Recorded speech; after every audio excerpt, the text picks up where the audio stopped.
Good morning, everyone. Let's get started. Okay, today here in Switzerland it's quite freezing, that's why I'm wearing a jacket. I was already out for a walk with my dog and it's around 5 degrees Celsius. So we realize it's getting winter slowly. But now to the topic at hand, don't be fooled. Today I want to try to explain once again that market cap is basically a KPI, a key performance indicator, which is just crap. It doesn't say nothing. Let's do it on an example. Most of you have well been aware on the spike which happened on between 20 and 22nd of September,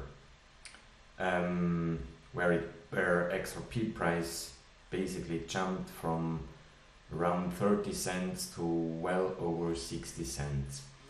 Now let's take as a reference point the point at 12 o'clock on the 20th of September.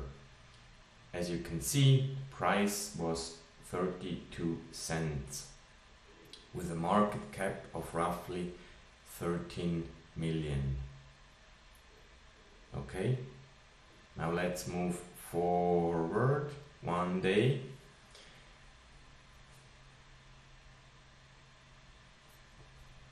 Now we are on 21st, 12 o'clock. Price has roughly increased 30% from 32 to 47. Actually, that's almost 50%. Please forgive me, I'm not so good in math. Market cap has increased to 19 billion. Okay? So now all people believing in market cap figure being an important figure would now argue, yes, there cannot be so much money in the market if xRP gets to $10,000 or whatever. So much money doesn't even exist. But let's look at that figure. How much money did actually flow into the market? And even that is not totally correct. You can see at the 24-hour volume, which is roughly 2 billion. So how could the market cap increase by 7 billion when basically there were only for 2 billion volumes? Because market cap is just a calculation. Price, on that point in time 47 cents, times available coins, which is 40 billion. It's totally unrelated to the capital flowing in, which brings us to the next basically misleading KPI, which is volume. Did any one of you experience in the past, when we had steep, fast drops, that the volume decreased? How can a volume decrease? Did they unsell their cells? That doesn't work. Volume is always going up because it's a market where stuff is traded. You cannot untrade. You can sell, but where there is a seller, there is a buyer, thus creating volume. And the problem here is that most of these coin exchanges list the volume as xRP being bought or sold, because it's the same for each buyer. There is a seller times the current price. So when the price goes down, the volume goes down, which is basically something which simply doesn't exist. And now I want to also capture another moment quickly to give some clarification on my video from yesterday, where I tried to explain that the first and foremost importance for preferred xRapid partner exchanges is liquidity. And I also tried to explain in the video yesterday that it's basically not impossible, or very possible, as a matter of fact, that the price can reach a very high level. Could be 500, 300, I really don't know, but it could go high. Now many people would argue, if they do some calculations on the overall picture, that there is some base their calculations on the daily throughput from Swift, some base their calculations on the money amount in Nostros. I have been doing that in the past as well. My end result always came out more or less in the same area, which is basically unimportant. The point I'm trying to get to is the only thing basically influencing the price of something is the liquidity or availability, or if you want to say so, the order book with open sell and as buy bids and asks, buys and whatever. Like people trying to sell, people trying to buy.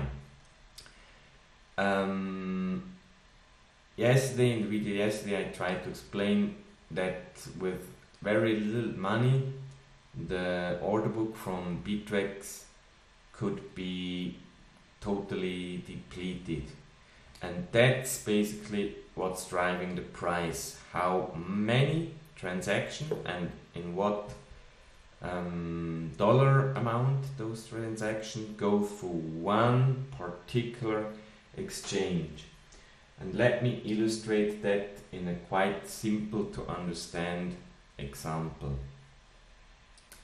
Let's assume you're a farmer having thousands of chicken producing eggs every day, and you live near 3 cities where there are markets basically to sell your eggs.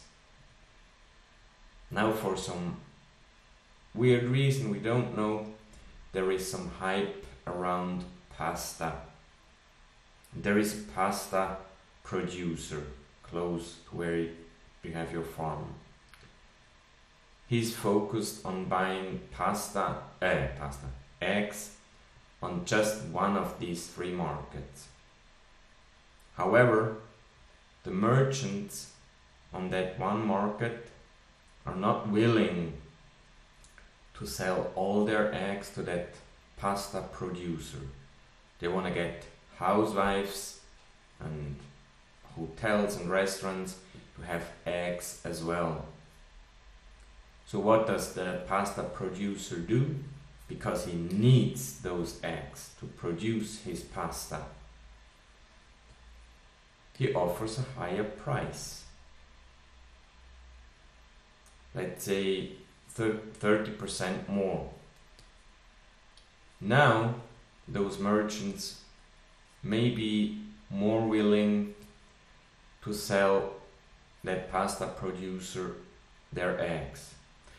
Now back to you as a farmer, knowing there are 3 markets, and on one market you could get 30% higher price because there is one consumer, this pasta producer, who is willing to pay more. Now, where would you want to sell your eggs? On that market where the price has increased because there is a huge demand? Or would you go to the other two cities where the price is still low? I would go to that market where the price has increased because I would get a better return. Now, after a while, those merchants in the other cities basically realize, we can get higher prices, there's a lot of demand, and they will start increasing their prices too. And that's how this balance of prices across the exchanges basically will synchronize. Because you as a farmer, you will not want to sell your eggs for less than what you actually could get at the current time. Do some thinking about that and challenge me in the comments. Please also read the description. I usually paste links and PDF documents explaining my thoughts. Enjoy your day.